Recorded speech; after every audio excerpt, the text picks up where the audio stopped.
ओम शांति। आज के सेशन में हम जानेंगे कि माइंड की प्रोग्रामिंग कैसे हुई। जो माइंड एकदम से थॉट क्रिएट कर रहा है वो कैसे क्रिएट हुई।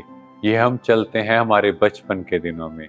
जैसे ही कोई बात हुई तो क्या कहा, उसकी वजह से ऐसे हुआ। बच्चा चलते हुए फर्श पर गिरा तो कहा फर्श को अब कर दो, इसकी गलती है। बच्चा एग्जाम में फेल हुआ, किसकी गलती? किसी की बुरी नजर है, ग्रह नक्षत्र हैं, या ब्लैक मैजिक है, या पितर दोष, किसी ना किसी रूप में दूसरों को ब्लेम किया। इसको हम एलिफेंट की एग्जांपल से भी समझ सकते हैं। बचपन में बेबी एलिफेंट, उसका वेट 150 LPS और उसको लोहे की जंजीर से बांध दिया जाता है। वो अपना बेस्ट एफर्ट करता है पर फिर भी छूट नहीं पाता। और जब वो बड़ा हो जाता है तो उसका वेट 8000 LPS और उसको पतली सी रस्सी से बांध दिया जाता और वो इसके लिए एफर्ट भी नहीं करता कि वो इससे निकल सकता है। उसके माइंड की प्रोग्रामिंग हुई। तो देखा हमने कैसे माइंड की प्रोग्रामिंग जो बचपन में हुई वो आगे कैरी फॉरवर्ड हो रही है।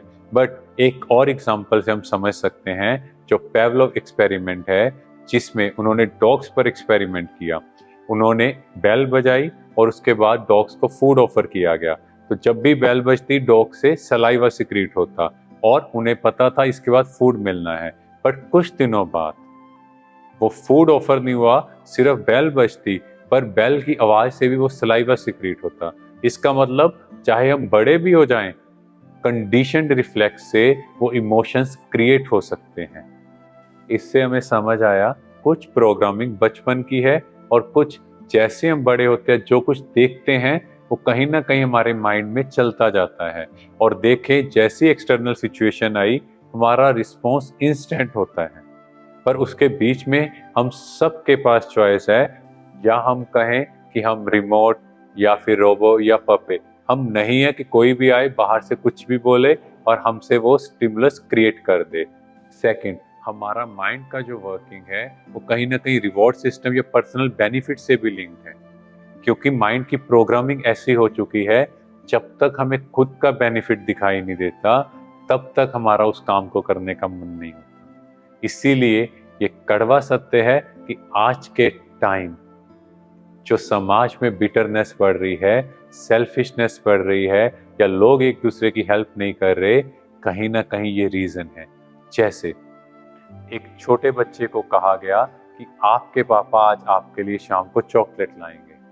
बच्चा खुश, वो चॉकलेट नहीं आई, वो उदास। एक बच्चे को बोला गया तुम्हारा कल एग्जाम, वो उदास है। और कल सुबह बताया जाए आपका एग्जाम पोस्टपोन, तो वो खुश। मतलब मेरी खुशी किसी न किसी चीज पर डिपेंडेंट है। और सेकंड चीज, आपको कहा जाए आपको 10th फ्लोर पर जाना है और आपका फ्रेंड आपकी वेट कर रहा है, तो हम शायद ना जाएं। पर अगर आपको कहा जाए 10 मिनट में अगर आप ऊपर ना पहुंचे तो आपकी लॉटरी कैंसिल। नाउ वो रिवॉर्ड सिस्टम जैसे ही दिखा, पर्सनल बेनिफिट दिखा, हम भाग कर गए। एंड नेक्स्ट एग्जांपल, कोई पेशेंट आईसीयू में है, डॉक्टर को कह रहा है मेरे से नहीं उठा जा रहा, हिला नहीं जा रहा, और उसको कहा जाए आपके बेड के नीचे बॉम्ब है। अब क्या होगा? अब वो एफर्ट कहां से आया? That is linked with the personal life, personal benefit. तो देखें हमारी जो प्रोग्रामिंग है वो कहीं ना कहीं कुछ चीजें हमने बचपन में सीखी, पर आजकल कुछ चीजें जो पर्सनल बेनिफिट की वजह से हम सीख रहे हैं। इसीलिए आज की जनरेशन में हम दूसरों की हेल्प करने की बजाय सबसे पहले देखते हैं इसमें मेरा क्या फायदा है। ये हमारी प्रोग्रामिंग कहीं ना कहीं इस सोसाइटी को या हमारी पर्सनल ग्रोथ को कहीं ना कहीं नीचे लेके आ रही है। क्योंकि एक के आगे बढ़ने से कुछ नहीं होगा, सब आगे बढ़ेंगे तो पूरे विश्व का कल्याण होगा। Thank you. ओम शांति।